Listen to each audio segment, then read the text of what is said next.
Hello दोस्तों, आज हम फंडामेंटली स्ट्रॉन्ग शेयर जो कि ईवी से रिलेटेड है, जो कि जितने भी ईवी व्हीकल्स हैं, उनको अपने प्रोडक्ट्स प्रोवाइड करती है। तो इसका कस्टमर बेस भी अच्छा है। तो अगर हम इसका फ्यूचर अगर देखते हैं, तो ये एक फंडामेंटली स्ट्रॉन्ग शेयर है, जो आने वाले समय में बहुत ही अच्छा रिटर्न अपने इन्वेस्टर को दे सकती है। मैं क्योंकि फंडामेंटली जितने भी स्ट्रॉन्ग शेयर इसलिए भरोसा करता हूँ, क्योंकि लॉन्ग टर्म में ये अपने इन्वेस्टरों को कम से कम 3 से 4 गुना रिटर्न करके दे सकती हैं। इसलिए हमें जितने भी स्टॉक्स हैं, उनकी बैलेंस शीट ज़रूर चेक करनी चाहिए। अभी मार्केट में ओवरऑल जितना भी पेन चल रहा है, इस वजह से शेयरों में गिरावट देखने को मिल सकती है, और हमारे लिए अगर ये देखा जाए तो बहुत ही गोल्डन अपॉर्चुनिटी है। हम धीरे-धीरे, अगर हमारे पास ₹100 हैं, तो हम अभी से ₹4-5 डालना स्टार्ट कर सकते हैं, एक्यूमुलेशन स्टार्ट कर सकते हैं।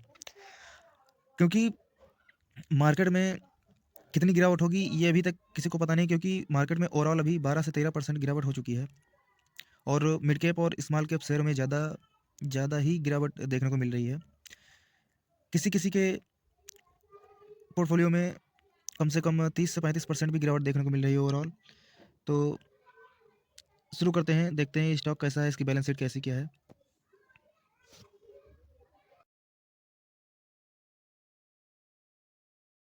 हेलो दोस्तों, आज हम फंडामेंटली स्ट्रॉन्ग शेयरों की सीरीज़ में एक और स्टॉक लेके आए हैं, जो जिसका नाम अब सोना बीएलडब्ल्यू प्रिसिशन है। ये स्टॉक ईवी रिलेटेड थीम से रिलेटेड स्टॉक है।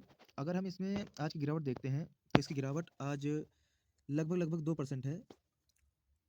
और अगर हम इसके लॉन्ग टर्म रिटर्न की बात करते हैं, तो ये भी 50% डाउन है अपने हाई से। और अगर हम इसके फ्यूचर की बात करें, तो आने वाले समय में हमारी गवर्नमेंट भी ईवी को प्रमोट कर रही है। तो ये शेयर हमें आगे आने वाले समय में अच्छा करता हुआ दिख सकता है। और अगर हम इसके बैलेंस शीट के बारे में बात करें, तो सबसे पहले हम ये देख लेते हैं कि ये स्टॉक, इसका मार्केट कैप कितना है। तो इसका मार्केट कैप हमें 32,629 करोड़ का देखने को मिल रहा है। इसका स्टॉक का पी 54.7 है। और अगर हम इसके मेन बिजनेस के बारे में देखें, तो ये एक Indian based automotive technology company है। ये अपने manufacturing and supply engineered automotive system है, और इसका मेन जो कंपोनेंट्स है, वो micro hybrid motors, BSG system and EV traction motor है, जो कि ईवी व्हीकल्स में यूज़ होते हैं। और अगर हम इसके रेवेन्यू की बात करें, तो क्वार्टर एंड क्वार्टर इसका रेवेन्यू जो है, इससे पहले हम ये देख लेते हैं कि इसकी जो पीयर्स कंपनी है। तो सबसे पहली है संवर्धन मदरसन, फिर उसके पास Bosch, Uno Minda, Exide, Endurance tech, Motherson wiring. अगर हम इसके क्वार्टर एंड क्वार्टर रिजल्ट की बात करें, तो हमें पिछले क्वार्टर से इसमें गिरावट नज़र आ रही है।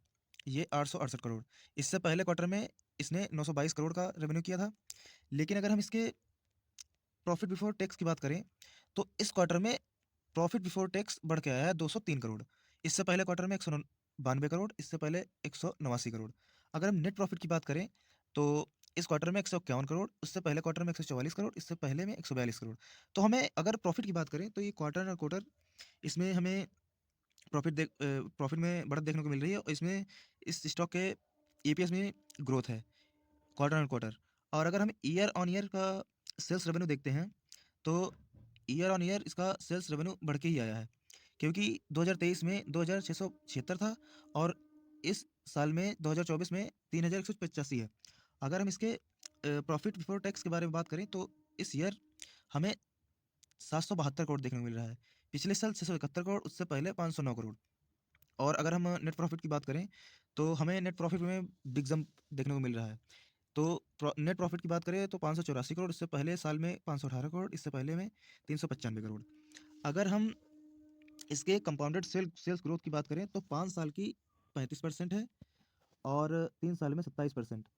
और अगर हम इसके कंपाउंडेड प्रॉफिट ग्रोथ की बात करें, तो 5 साल का है 24%, और 3 साल का है 32%। और स्टॉक प्राइस सीजीआर की बात करें, तो अभी 3 साल में इसमें नेगेटिव रिटर्न दे चुका है। लेकिन ये शेयर अभी 1 ही 1.5 साल पहले इसका आईपीओ आया था, तो इसका उतना डेटा अभी अवेलेबल नहीं है। अगर रिटर्न ऑन इक्विटी की बात करें, तो इसका 5 साल का है 20%, और 3 साल का भी 20% है। अगर हम इसके बैलेंस शीट की बात करें, तो इसके reserve drastically year on year देखो तो बढ़ के दिख रहे हैं रिज़र्व। पहले 2018 में माइनस 28 था, 28 करोड़ था। फिर बढ़ के 146, फिर 1131 करोड़, फिर 803 घट गया है, फिर 1416, फिर 1705, फिर 2064 और 2024 में लास्ट में 4609 करोड़। तो अगर हम इसके रिजर्व की बात करें तो हमें ईयर ऑन ईयर बहुत ही अच्छा देखने को मिला है। अगर बोरोइंग की बात करें तो हमें घटते हुए दिख रहा है, जो अभी घटकर 202 करोड़ रह गया है। तो अगर रिजर्व से कंपेयर करें तो कंपनी अपना बोरोइंग कभी भी चुका सकती है। और हम अब प्रोमोटर होल्डिंग की बात करें तो प्रोमोटर होल्डिंग में प्रोमोटर्स की जो स्टेक है वो उसमें गिरावट देखने को मिल रही है, लेकिन वही स्टेक एफआईएस ने बढ़ा के 33.25% कर दिया है और डीआईएस ने बढ़ाकर 31.15। माल जितने भी स्टॉक्स हैं इसके वो पब्लिक के हाथ से निकल के एफआईएस और डीआईएस के हाथ में चला गया है।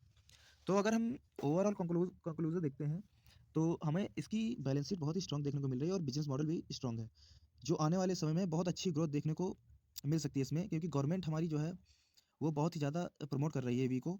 क्योंकि पोल्यूशन की वजह से जो नॉर्म्स बढ़ के आ रहे हैं तो वो डीजल और पेट्रोल गाड़ियों के लिए बहुत ही ख़राब समय आ रहा है। तो इसलिए हमारे ईवी सेक्टर में ग्रोथ देखने को मिल सकती है। अगर मैं बता दूं, ये कोई बाई या सेल रिकमेंडेशन नहीं है। तो इस शेयर के बारे में अगर बात करें तो इसका रिटर्न अभी तक तो 50% दिया है, लेकिन आने वाले समय में ये 4 या 5 गुना हो सकता है। तो दोस्तों यही था